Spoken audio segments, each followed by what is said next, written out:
Hello दोस्तों, कैसे हो आप सब। दोस्तों, मेरा नाम राज है और आज मैं हॉलीवुड की एक मूवी बारबेरियन को एक्सप्लेन करने जा रहा हूँ। तो दोस्तों, मूवी पसंद आए तो वीडियो को लाइक जरूर कर देना और अगर आप चैनल पर नए हो तो चैनल को सब्सक्राइब भी कर देना। तो दोस्तों, ज्यादा समय ना लेते हुए चलिए कहानी की शुरुआत करते हैं। कहानी की शुरुआत होती है रात के सीन से।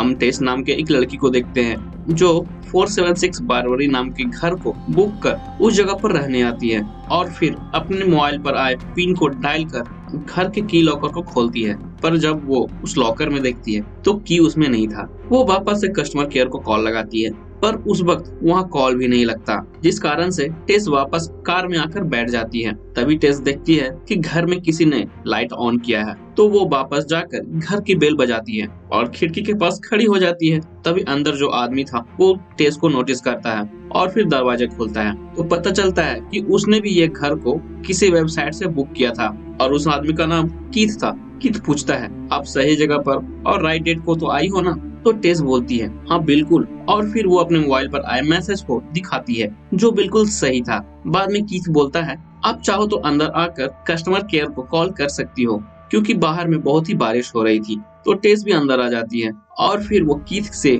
बाथरूम इस्तेमाल करने का परमिशन मांगती है, जिस पर कीथ वहाँ का रास्ता भी दिखा देता है। अंदर जाने के बाद टेस को वहाँ पर कुछ भी सस्पिशियस नहीं दिखता, तो वो अपना काम कर बाहर आती है। बाद में वो कीथ से पूछती है, क्या मैं आपका बुकिंग डिटेल्स देख सकती हूँ। तो कीथ भी वैसा ही करता है, वो अपने बुकिंग डिटेल्स को दिखा देता है, जो उसका भी बुकिंग डिटेल्स बिल्कुल सही था। तो अब दोनों में से किसी को यहाँ पर समझ नहीं आ रहा था कि आगे क्या करना है। खैर, उसके बाद टेस ही वहाँ से जाने लगती है, क्योंकि देखा जाए तो वहाँ पर कीथ भी बिल्कुल सही था। तो टेस बोलती है, मैं बाहर जाकर कॉल करती हूँ। तो कीथ भी मैन्युअलिटी दिखाते हुए बोलता है, चाहो तो आप यहीं पर रुक कर कॉल कर सकती हो। जिस पर टेस भी मान जाती है, क्योंकि बाहर बहुत ही बारिश हो रही थी और वो एरिया भी बहुत ही सुनसान लग रही थी, जिस कारण से टेस वहीं पर रुककर शहर के अदर होटल्स में कॉल करने लगती है। अभी कीथ बताता है कि टाउन में कुछ मेडिकल इशू चल रहा है, जिस कारण से आज रात आपको कहीं भी रूम नहीं मिलेगी। बाद में कीथ सिचुएशन को देखते हुए बोलता है, आप चाहो तो मेरे बेडरूम में सो सकती हो,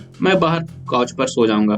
जिस पर टेस पहले तो मना कर देती है, पर फिर वो भी सिचुएशन को देखते हुए मान जाती है। लेकिन जब टेस बेडरूम में आती है तभी वहाँ पर कीथ का वॉलेट मिलता है। तो टेस भी अपने सेफ्टी के लिए कीथ का वॉलेट से आईडी निकाल कर उसका पिक्चर ले लेती है और वापस से जाकर उसे कीथ को दे देती है। थोड़ी देर बाद टेस फ्रेश होकर जब बाहर आती है तो वहाँ पर कीथ भी वेलकम वाइन लेकर बैठा हुआ था, ताकि वो वाइन उसके सामने ही ओपन कर सके, क्योंकि पहले जो कॉफी कीथ ने बनाई थी उसे टेस ने नहीं पिया था, इसलिए कीथ उसके आने का इंतजार कर रहा था। यहाँ पर देखते हैं कि अब टेस थोड़ा कीथ से कंफर्टेबल हो जाती है और थोड़ी देर दोनों आपस में बात भी करते हैं, जहां हमें पता चलता है कि टेस यहाँ पर अपना जॉब इंटरव्यू देने आई थी, जो कि उसका इंटरव्यू कल ही था। यहाँ पर दोनों कुछ देर बात कर वापस से सोने चले जाते हैं। रात में जब टेस सो रही थी तभी वो कुछ डरावनी सी आवाज सुनकर जाग जाती है, जहाँ वो देखती है कि उसके रूम का दरवाजा खुला था। इसे देखकर टेस रूम से बाहर आती है और कीथ को देखती है तो वो सो रहा था और कुछ बड़बड़ा भी रहा था। ये देखकर टेस कीथ को जगा देती है, जिससे कीथ बहुत ही डर जाता है और जाग जाता है। फिर टेस कीथ से पूछती है, क्या तुमने रूम का गेट ओपन किया है। कीथ बोलता है, नहीं। तो फिर टेस भी परेशान होकर वापस से सोने चली जाती है। उसी वक्त हम देखते हैं कि रूम के पीछे साइड में किसी तरह की हलचल होती है। अगले दिन जब टेस जागती है तो कीथ घर पर नहीं था, पर उसने एक नोट छोड़ा था कि वो बाहर जा रहा है, इवनिंग में मिलेगा।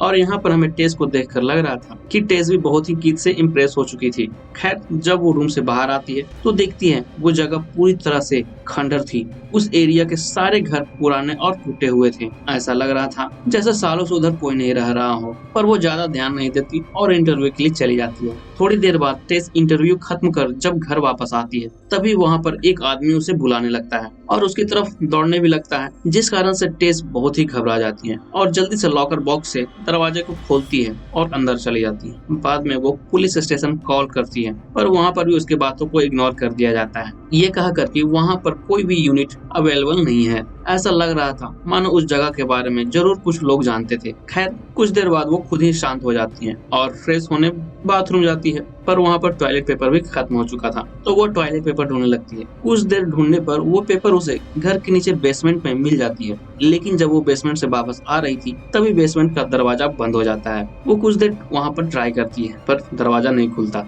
तभी उसे याद आता है कि वो मोबाइल भी बाहर छोड़ दी थी, और तो और जल्दी जल्दी में उसने बाहर के लॉकर में चाबी भी नहीं रखी थी, जिस कारण वो बेसमेंट की खिड़की से जब बाहर देखती है तो उसे अपनी गाड़ी दिख जाती है। बाद में वो बेसमेंट में ही कुछ ढूंढते हुए उसे एक रस्सी दिखती है, और जब वो उस रस्सी को खींचती है तभी वहाँ पर एक हिडन दरवाजा खुलने लगता है। जिसके बाद वो अंदर झाँक कर देखती है तो अंदर बहुत ही अंधेरा था, जिस कारण उसे कुछ भी नहीं दिख रहा था। इसलिए उसने अंदर जाने की हिम्मत नहीं की, लेकिन अंदर जाने की उत्सुकता उसे लगी हुई थी। तभी उसे एक आइडिया आता है, जिसके बाद वो लाइट की रोशनी से मिरर रिफ्लेक्शन के द्वारा अंदर देखती है तो उसे एक दरवाजे का नोब दिखाई देता है। इसके बाद वो धीरे धीरे अंदर जाकर दरवाजे को खोलती है और बाहर ही लगे स्विच से वहाँ की लाइट जला देती है। तो वहाँ उसे एक रूम में एक पुराना कैमरा, एक बेड और एक बकेट दिखाई देता है। पर जब वो और अंदर जाती है तो उसे खून से सने हुए पंजे का निशान भी मिल जाता है, जिसे देखकर वो बहुत ही डर जाती है और वापस बेसमेंट में आ जाती है। तभी बाहर में कीथ भी आ जाता है। फिर वो कीथ को खिड़की के पास बुलाकर उसे की दे देती है, और जैसे ही कीथ दरवाजा खोलता है टेस वहाँ से जाने लगती है। ये देखकर कीथ को समझ नहीं आ रहा था कि आखिर क्या हुआ, जिस कारण से वो टेस को रोकने की कोशिश भी करने लगता है। और फिर वो टेस को शांत कर आराम से पूछता है कि आखिर क्या हुआ, क्यों तुम जाना चाह रही हो, जिस पर टेस सारी बात बता देती है। कीथ बोलता है, क्या तुम ऊपर कुछ देर रुक सकती हो, क्योंकि मैं भी अंदर जा रहा हूँ। इनकेस अगर मैं भी अंदर बंद हो गया तो तुम खोल देना, जिस पर टेस मान जाती है और फिर कीथ नीचे चला जाता है। लेकिन जब टेस उसे आवाज देती है तो कीथ भी एक बार रिप्लाई देकर चुप हो जाता है और दोबारा रिप्लाई नहीं देता, जिस कारण टेस फिर से बेसमेंट में जाने लगती है। लेकिन तभी वो बेसमेंट का दरवाजा फिर से बंद होने लगता है, लेकिन इस बार टेस उसे रोक देती है और फिर दरवाजे के पास एक चेयर को फंसा देती है। इसके बाद वो फिर से अंदर जाती है, लेकिन कीथ उस रूम में भी नहीं था। जब वो इधर उधर देखती है तभी उसे एक और दरवाजा दिखता है जो और भी बेसमेंट के नीचे जा रहा था। टेस वहाँ कीथ को आवाज देती है, तभी कीथ की बचाने की आवाज आने लगती है, जो लगातार बचाने के लिए बोले जा रहा था, जिसे सुनकर टेस भी अंदर बचाने के लिए जाने लगती है। लेकिन वहाँ भी बहुत ही अंधेरा था। वो धीरे धीरे सीढ़ियों से नीचे आती है और धीरे धीरे आगे बढ़ने लगती है। तभी उसे एक जगह पर बहुत सारे लोहे के पिंजरे बने हुए दिखाई देते हैं। उसे देखकर ऐसा लग रहा था मानो उसमें किसी को रखा जाता था। पर टेस भी लगातार डरते हुए और रोते हुए कीथ को ढूंढते हुए अंदर चली जा रही थी। तभी उसे अंदर से कीथ भी आता हुआ दिखाई देता है, जो बहुत ही डरा हुआ था, जिसे देखकर टेस भी बहुत ही डर जाती है। बाद में कीथ बोलता है कि उसे किसी ने बाइट किया है, इसलिए वो हल्ला ना करे। लेकिन टेस शांत नहीं हो रही थी, वो वहाँ पर डरे जा रही थी। तभी वो देखती है कि कोई इंसान जैसा दिखने वाला क्रिएचर आता है, जो कि एक लेडी जैसा दिख रही थी, और कीथ का सर दीवार पर ही पटक पटक कर मार देती है और फिर वो टेस पर भी झपट्टा मारती है। और इसी के साथ यहाँ पर सीन शिफ्ट होता है।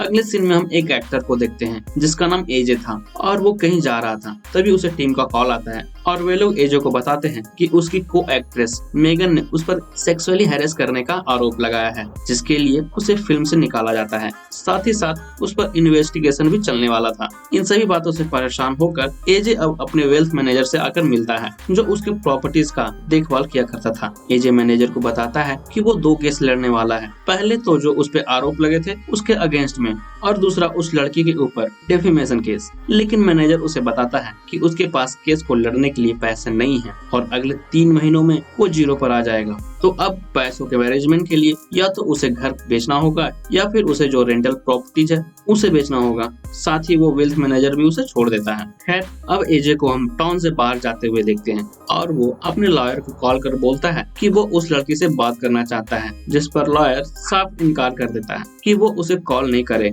नहीं तो केस वीक हो जाएगा। और तो और उस पर बहुत सारे चार्जेस ऑलरेडी लगे हुए थे, जिस कारण वो स्टेट से बाहर भी नहीं जा सकता था और उसे कभी भी अरेस्ट किया जा सकता था। इसलिए अब वो अपने रेंटेड प्रॉपर्टीज में से एक की चाबी लेता है और वो वहीं चला जाता है।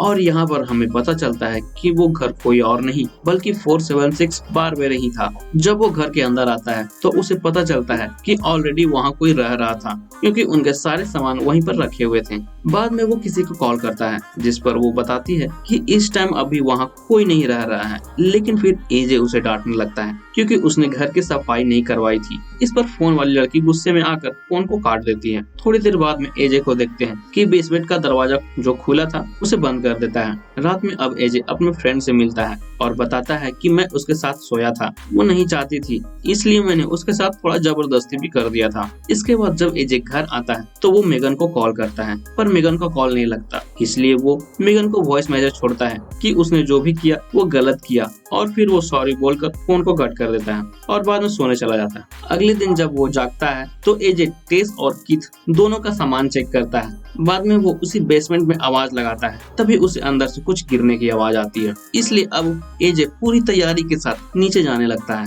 हाथ में टॉर्च और एक चाकू को लेकर, जहां उसे भी खोजते हुए वो हिडन दरवाजा मिल जाता है। जब वो अंदर जाता है तो उसे वो रूम भी दिख जाती है। बाद में एजे ऊपर जाकर नेट पर चेक करता है कि कहीं कोई हिडन रूम इसमें लिस्टेड तो नहीं है, पर वहाँ इंटरनेट पर ऐसा कुछ मेंशन उसे नहीं मिलता है। इसलिए अब वो उस घर के हिडन हिस्से को नापने लगता है। नापते हुए उसे एक और दरवाजा भी मिल जाता है, जिसे भी वो नापना शुरू कर देता है और नापते हुए अंदर जाने लगता है। वो यहाँ पर बहुत ही खुश भी हो रहा था। इधर नापते हुए वो बहुत ही अंदर तक चला जाता है, जहाँ उसे एक और रूम मिलती है और वहाँ पर टीवी भी ऑन थी, जहाँ टीवी में देखते हैं कि एक माँ अपने बच्चे को ब्रेस्ट फीडिंग करा रही थी। तभी वहाँ कुछ आवाज आती है जिससे एजे वहाँ पर डर कर भागने लगता है, लेकिन तभी उसके सामने भी वो लेडी आ जाते हैं, जिसे देखते ही एजे फिर से भागते हुए वो एक गड्ढे में गिर जाता है और वहीं पर हम देखते हैं कि टेस जिंदा थी। बाद में टेस एजे को शांत करने की कोशिश करने लगती है। अब यहाँ से फिर से सीन शिफ्ट होती है और हम पास्ट में चले जाते हैं, जहाँ हम फ्रैंक नाम के एक आदमी को देखते हैं जो उसी घर का ऑनर था। उस वक्त 476 बारबेरी हाउस बिल्कुल नहीं दिख रही थी और उस घर के आसपास के सभी घर भी सही सलामत थे और तो और उसके आसपास लोग भी रह रहे थे। तभी फ्रैंक एक मॉल में जाता है और बेबी के लिए कुछ पैड और प्लास्टिक सीट्स लेता है और जब वो वापस आने लगता है तभी वो एक लेडी का पीछा करते हुए उसके घर तक आ जाता है। बाद में फ्रैंक एक टेक्नीशियन बनकर उस लेडी के घर के अंदर चला जाता है और बाथरूम चेक करने के बहाने उसके बाथरूम के लॉक को खोल देता है। बाद में फ्रैंक घर वापस आ जाता है, जहाँ उससे उसका नेबर बताता है कि वो ये शहर छोड़कर कहीं जा रहा है। वो फ्रैंक से भी पूछता है कि तुम कब जा रहे हो, पर फ्रैंक बोलता है कभी नहीं। बाद में फ्रैंक उसी बेसमेंट में सारे सामानों को लेकर जाता है और यहाँ पर हमें बहुत सारी लेडीज की रोने की आवाज सुनाई दे रही थी।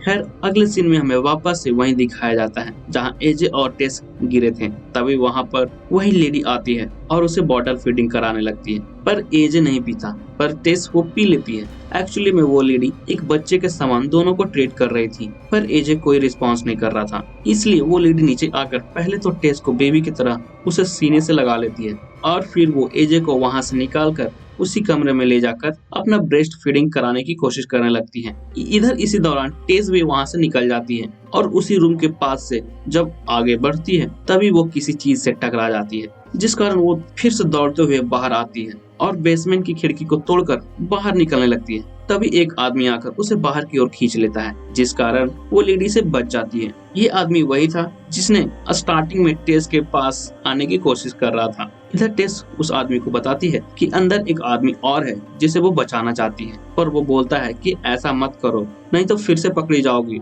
और उसे ये भी बताता है कि तुम यहाँ से चली जाओ क्योंकि वो तुम्हें ढूंढते हुए बाहर जरूर आएगी। इधर तब तक एजे भी वहाँ से भागता हुआ और अंदर चला जाता है, जहाँ उसे फिर से एक दरवाजा दिखता है और दरवाजे के बाहर एक घंटी भी लगी हुई थी। तभी वहाँ पर वो लेडी भी आने लगती है, पर फिर वो अचानक से वापस चली जाती है। बाद में एजे भी डोर ओपन कर अंदर जाता है, तभी वहाँ उसे फ्रैंक दिख जाता है जो काफी बूढ़ा हो चुका था और वहाँ पर उस लेडी के कपड़े भी मिलते हैं जिसको फ्रैंक ने फॉलो किया था, और तो और वहाँ पर बहुत सारे सीडी भी मिलती है। इधर तब तक फ्रैंक भी अपने आप को गोली मार लेता है और वो ऐसा क्यों करता है ये हम आगे जानेंगे। अगले सीन में हम टेस को देखते हैं जो किसी को ढूंढते हुए चली जा रही थी। तभी उसे कुछ दूर चलने पर एक गैस स्टेशन दिखता है, जहां जाकर वो एक आदमी से फोन मांगकर पुलिस को कॉल करती है और उन्हें बारबेरी हाउस तक लेकर आती है। पर इस बार भी पुलिस वाले टेस को पागल समझकर उसकी बातों पर ध्यान नहीं देते और वहां से चले जाते हैं। इसलिए टेस रात में फिर से घर के शीशे को तोड़कर अंदर आती है और अपने कार कीज को ले लेती है और फिर गाड़ी में बैठकर उसी लेडी का इंतजार करने लगती है। तभी वो लेडी फिर से बाहर आ जाती है, लेकिन तब तक टेस उसे धक्का मार देती है, जिस वजह से लेडी वहां पर बेहोश हो जाती है। बाद में टेस फिर से एजे को ढूंढते हुए अंदर आती है। इधर एजे भी फ्रैंक का गन लेकर आने लगता है, लेकिन जैसे ही टेस अंदर आती है एजे टेस को गोली मार देता है। लेकिन जब वो करीब आकर देखता है तो वो टेस थी, इसलिए वो उसे बाहर लेकर आता है। बाद में टेस और एजे दोनों उसी आदमी के पास आते हैं जहां उन्हें पता चलता है कि वो लेडी पिछले 40 सालों से अंदर है। वो अंदर ही जन्म ली थी और तब से अंदर ही है। पर एजे बोलता है कि घर का ऑनर तो मैं हूँ, वहाँ कोई नहीं रहता है। लेकिन वो आदमी बोलता है कि ऑन पेपर वो घर तुम्हारा हो सकता है, पर रियल ऑनर उस लेडी का फादर था। और यहाँ पर हमें ये भी पता चलता है कि फ्रैंक यहाँ बहुत सारी लड़कियों को लाता और उन्हें प्रेग्नेंट करता रहता। जब वो बड़ी हो जाती तो वो उसे भी प्रेग्नेंट करता। ऐसा वो कई लोगों के साथ किया करता था। और अंदर में जो एजे को सीडी मिली थी वो उन सारी लड़कियों का एमएमएस था, जिसे फ्रैंक हमेशा कैमरे में शूट किया करता था और उसे इकट्ठा करता था। और उन्हीं सब लेडीज की मिक्सचर थी वो लेडी जो कुछ अजीब ही पैदा हुई थी, और वो लेडी फ्रैंक से बहुत ही डरती थी। इसी वजह से वो एजे को पकड़ने दरवाजे तक नहीं आई थी। इधर वो आदमी ये भी बताता है कि वो यहाँ पर नहीं आ सकती, ये सबसे सेफ प्लेस है। लेकिन तभी वो लेडी वहाँ पर भी आ जाती है और उस आदमी को बड़े बेरहमी से मार देती है। ये देखकर पहले तो एजे टेस को वहीं छोड़कर भाग जाता है और फिर टेस भी वहाँ से किसी तरह से भागने लगती है। बाद में दोनों एक टावर पर चढ़ जाते हैं, लेकिन तभी वो लेडी भी ऊपर आने लगती है। इसी दौरान हड़बड़ में एजे के हाथों से गन भी गिर जाती है, लेकिन तभी एजे खुद को बचाने के लिए टेस को ऊपर से फेंक देता है। ये देखकर वो लेडी भी छत से छलांग लगा देती है। बाद में जब एजे देखता है तो वो लेडी टेस के नीचे थी और दोनों मर चुके थे। थोड़ी देर बाद एजे नीचे आता है तो देखता है कि टेस अभी भी जिंदा थी, और फिर वो टेस से माफी मांगने लगता है और बहाने करने लगता है। लेकिन तभी वो लेडी फिर से जाग जाती है और एजे की आंखों को फोड़कर और उसके सर को फाड़ देती है। क्योंकि आखिरकार एजे ने एक माँ के बच्चे को ऊपर से फेंक दिया था, तो वो कैसे छोड़ देती। माँ अपने बच्चे को बचाने के लिए किसी भी हद तक जा सकती है। खैर अब वो लेडी टेस के घाव को देखकर रोने लगती है और बच्चे की तरह उसे ट्रीट करने लगती है। इधर टेस को भी वो गन मिल जाती है और जब वो लेडी उसे प्यार कर रही थी तभी उसी वक्त टेस उसे गोली मार देती है। भाई यहाँ पर बहुत ही इमोशनल सीन चल रहा था। मेरे ख्याल से लग रहा था टेस को उसे गोली नहीं मारनी चाहिए था, बट वो जी कर भी क्या करती। खैर इसी के साथ ये मूवी खत्म हो जाती है। दोस्तों आपको क्या लगता है, टेस को गोली मारना चाहिए था या नहीं? जवाब जरूर दें। दोस्तों अब मिलते हैं अगले किसी नई मूवी के साथ, तब तक के लिए जय हिंद।